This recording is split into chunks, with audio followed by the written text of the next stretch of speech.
This is 5 on your side at 6. Focused on you.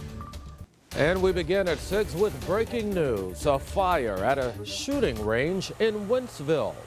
Fire crews tell us they have that fire contained, but right now they're working to get all of the smoke under control. Good evening. I'm Brent Solomon. One person had to go to the hospital. That fire happening at the Eagle Eye shooting range. Investigators tell us the fire started in a room behind the shooting and gun ranges. The person who had to go to the hospital is being treated for possible smoke inhalation. No other reports of injuries at this time. Officials are still investigating what caused that fire. Stay with us as we learn more. We're still working to learn more about this breaking story. So as soon as we get information, we'll update you on air and online at KSDK.com. You can also find updates by downloading the 5 on Your Side app. Gun control advocates are rallying in Kansas City. Hours ago, Moms Demand Action joined the Kansas City mayor and other lawmakers and even advocates for the rally. It is in response to the mass shooting that happened at the Chiefs Super Bowl parade in Kansas City. One woman was killed, dozens others hurt. 2 juveniles are in custody, and they've been charged in that shooting. Their names have not been released because of their ages, but police say they believe the shooting started after an argument between several people.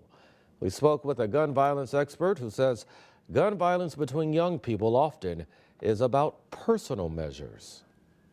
But often when we have these instances of, of illegal gun violence, amongst juveniles, that they are often very personal. They're very seldom random. And they are, and they're extremely disheartening. It's not only for the victim and the victim's families, but also for, the young person and their family.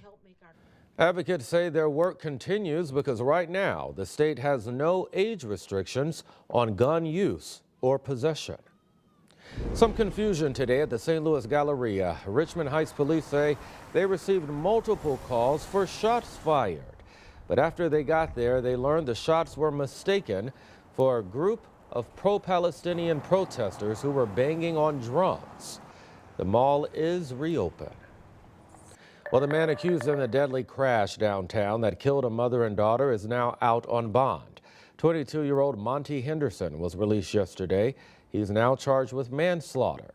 Court documents say he was going more than 70 miles per hour down Olive before speeding through a red light. This was early Wednesday morning. The victims had just left a concert at Enterprise Center. 5 on Your Side is hearing from their relatives. They say, quote, this man should not have been able to go home after only 2 days, and he took 2 lives. They also say they want to see accountability. You can read that full statement on KSDK.com. Right now, we're working to learn more about a shooting in North City that sent a 12-year-old to the hospital. It happened just before 1 a.m. on Newhouse near Blair Avenue. The boy went to the hospital and is expected to be okay. At this hour, no word on a suspect. Time now for your weather first forecast. In just a moment here, we'll have a live look over downtown. A sunny but still chilly day in the region, and snow is still covering the ground. Meteorologist Gary Frank now when we can see a warm up. Yeah, pretty soon. And if you enjoyed this snow, minus the fact that it caused some issues midday yesterday, a lot of people enjoyed it today as it was much, much colder. It's going to be going away pretty quickly. So don't expect that it will stay around as we look at a snow-covered O'Fallon, Illinois, as the sun sets. Right now, the roads are at least clear. That's a positive. Temps started at 14 today with that fresh snowpack. Temps in the single digits to the north as well. And probably on your car thermometer very early this morning. Now, we did rise up into the mid-20s, but we haven't fallen very much from there. The big picture shows where that colder air settled in, and you can really tell where that snowpack is significantly in central Indiana, really throughout the area. That's where that snow is, but look to the west. That's where warmer air is, and that's where our wind will shift as it's clear there. And we're going to continue to see temps not fall all that much, holding pretty steady tonight, low to mid 20s overall, even in the city. It's still cold, but we'll see a change tomorrow with a lot of melting. We'll talk about when the melting starts tomorrow and when the snow should be all gone. All right, we'll see you then, Gary. Well, if you want to take a deep dive into Black history in St. Louis, just head to North County this weekend. The St. Louis County Parks and Rec Department hosting a traveling exhibit on slavery. Our Travis Cummings gives us a sneak peek. Yeah, isn't that guy who, and then they'll say something really crazy on there. Wasn't he a lawyer? Or, oh, I think I saw him a few weeks ago. That's how people react when the name Dred Scott comes up. Really, one of the best ones ever was somebody said, have you ever met him? And I'm going, not yet. But Lynn Jackson can tell you who he really is. Dred Scott is actually my great-great-grandfather. Jackson's tightening up loose ends for anyone who wants to learn about her great-great-grandfather this weekend. Scott, an enslaved African-American man who, along with his wife Harriet, unsuccessfully sued for the freedom of themselves and their two daughters in the Dred Scott versus Sanford case of 1857, known to many as the Dred Scott decision.